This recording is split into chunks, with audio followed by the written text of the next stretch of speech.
If you like a good war story, as in past days, where the good guys come out on top and the bad guys are defeated, the film Midway will be your cup of tea. The film is about the Battle of Midway, one of the crucial battles that helped turn the tide against the Japanese in the Pacific War. It's a film that has all the main ingredients of an entertaining war story. There's a treacherous enemy, Japan, that seemingly out of the blue attacked an unsuspecting America in Pearl Harbor without warning while US negotiations with Japan were underway. The heroic sacrifice of the US forces fighting to defeat this evil. The wives and girlfriends on the home front awaiting news of their loved ones. Prolonged, dramatic battle scenes.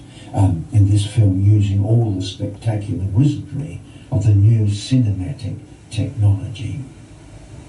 But it's not all escapism. Intriguingly, and to the film's credit, the film does have a touch of historical realism and a certain measure of balance that will appeal to cinema goers familiar with the wider context of this pivotal battle in the Pacific War.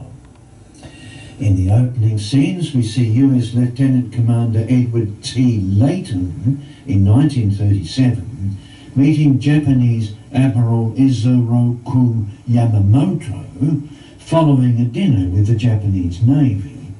Yamamoto tells Layton that Japan wants to be a world power on the same level as the US and China, but that the US only allows Japan a limited amount of oil.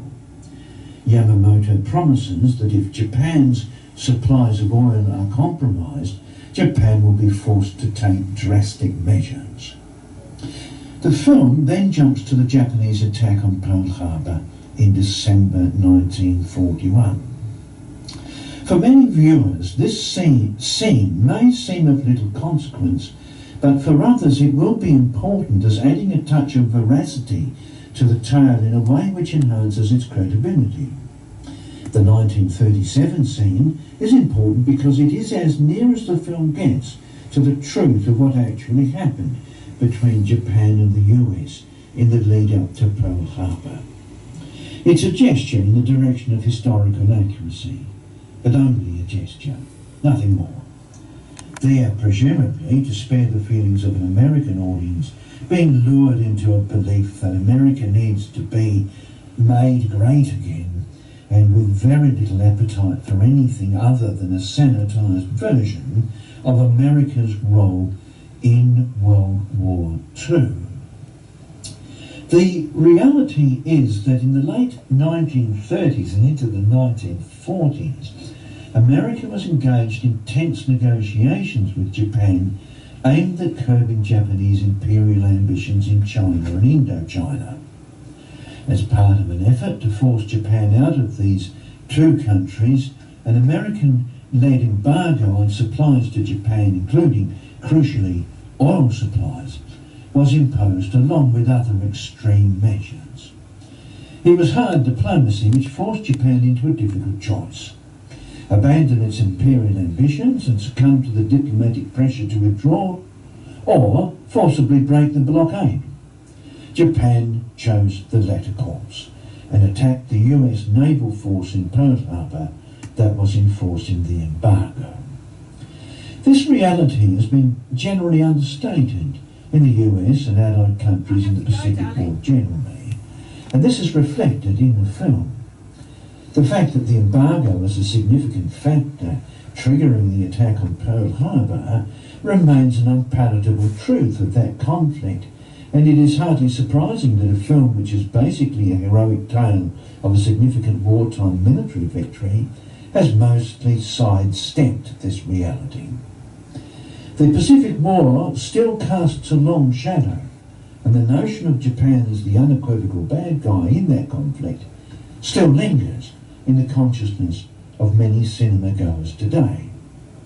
Still, that one-eyed, them and us, black and white, good versus evil view of the Pacific War has softened somewhat over time, and While a heroic film such as this needs an accommodation with the Allied war myth, it is nowhere near as one-eyed as the immediate post-World War II films were.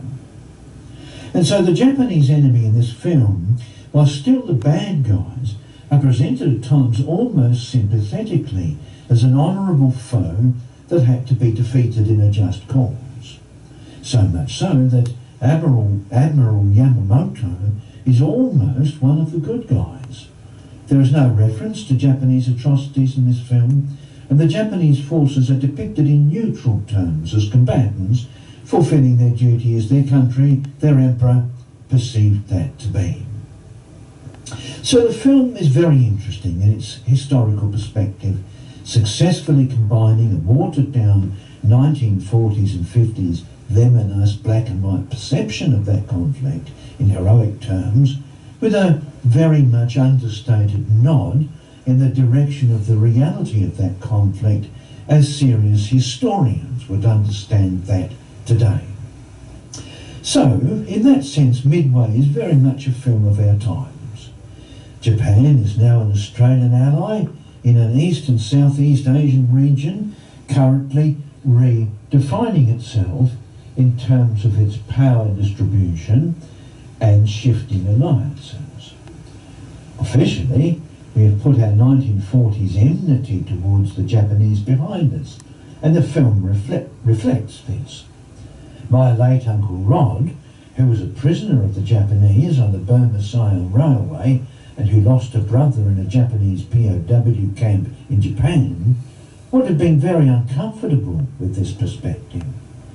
But his perspective was shaped in a very different regional context from the one that exists now. Sadly, his generation has all but gone now, and succeeding generations will be very much aligned with the film's perspective. In crude terms, many modern cinema goers will perceive our new millennium context as one in which China is seen as a potential enemy and Japan an ANZUS ally, should the worst happen in our relationship with China.